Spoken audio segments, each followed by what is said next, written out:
இந்த பேரை சொன்னாலே வயிறு ஃபுல்லாக சாப்பிட்ருந்தாலும் திரும்ப பசி வந்துடும். நம்ம ஸ்டைலில் பிரியாணி எப்படி செய்யலான்னு பார்த்துடலாமா? 1/2 கிலோ அளவுக்கு சிக்கன் எடுத்து மஞ்சள் பொடியெல்லாம் போட்டு நல்லா வாஷ் பண்ணிவிட்டு 1 ஸ்பூன் இஞ்சி பூண்டு பேஸ்ட்டு, உங்கள் காரத்துக்கு ஏற்றாப்புல தனி மிளகாய்த்தூள் நான் 2 ஸ்பூன் சேர்த்துருக்கேன். கொஞ்சமாக கரம் மசாலா, கல்லுப்பு, கெட்டியான தயிர் 1 கப்பு, இது கூட கொஞ்சமாக புதினா சேர்த்து நல்லா மிக்ஸ் பண்ணி ஊற வச்சுருங்க. குக்கர் வச்சுட்டு 2 ஸ்பூன் அளவுக்கு எண்ணெய், 1 ஸ்பூன் நெய் சேர்த்துருக்கேன். ஹோல் கரம் மசாலா என்ன நெய் இருக்கோ எல்லாமே ஆட் பண்ணிக்கோங்க. அது கூட பார்த்தீங்கன்னா 4 பெரிய வெங்காயம் நல்லா ஸ்லைஸாக கட் பண்ணி ஆட் பண்ணியிருக்கேன். வெங்காயம் நல்லா வதங்கினோன்னே 4 பெரிய தக்காளி ஸ்லைஸாக கட் பண்ணியிருக்கேன். இது கூட 4 பச்சை மிளகாய் எல்லாமே ஒன்றா சேர்த்துட்டு கல்லுப்பு கொஞ்சமாக சேர்த்து நல்லா வதக்கிடுங்க. இந்த கேப்பில் அரிசி ஊற வச்சுக்கலாம். 2 டம்ளர் பாஸ்மதி ரைஸ் எடுத்திருக்கேன். நல்லா வாஷ் பண்ணிவிட்டு அரிசி நல்லா முழுகிற அளவுக்கு தண்ணி ஊற்றி ஊற வச்சுருங்க. இந்த சைடு தக்காளி நல்லா வதங்கிடுச்சு. 1 ஸ்பூன் இஞ்சி பூண்டு பேஸ்ட்டு, ஒரு கைப்பிடி அளவுக்கு புதினா சேர்த்து வதக்கிட்டு நம்ம மேரினேட் பண்ணி வச்சுருந்தா சிக்கனை ஆட் பண்ணிக்கலாம். 15 to 20 மினிட்ஸ் ஆகுது இது ஊற வச்சுக்கோங்க. அப்போ தான் சிக்கன் நல்லா ஜூஸியாக கிடைக்கும். 2 டம்ளர் பாஸ்மதி ரைஸ், 3 டம்ளர் தண்ணி சேர்த்துக்கிறேன். தண்ணி சேர்த்து நல்லா கொதிக்க விட்டுருங்க.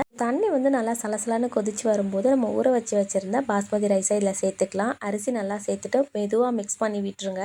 மிக்ஸ் பண்ணிவிட்டு கொஞ்சமாக புதினா சேர்த்துக்கிறேன். ஃபைனலாக சேர்த்துட்டு உப்பு காரம் எல்லாம் செக் பண்ணிவிட்டு மூடி போட்டுருங்க. அவ்வளோதான். உங்கள் ப்ரெஷர் குக்கருக்கு ஏற்றாப்புல விசில் வச்சுக்கோங்க. நான் 2 விசில் வச்சுருந்தேன். சூப்பர் டேஸ்ட்டில் வரும் பிரியாணி. கண்டிப்பாக ஒரு டைம் இந்த மாதிரி ட்ரை பண்ணி பாருங்கள். இந்த வீடியோ உங்களுக்கு பிடிச்சிருக்கோன்னு நினைக்கிறேன். மறக்காமல் சப்ஸ்கிரைப் பண்ணிக்கோங்க.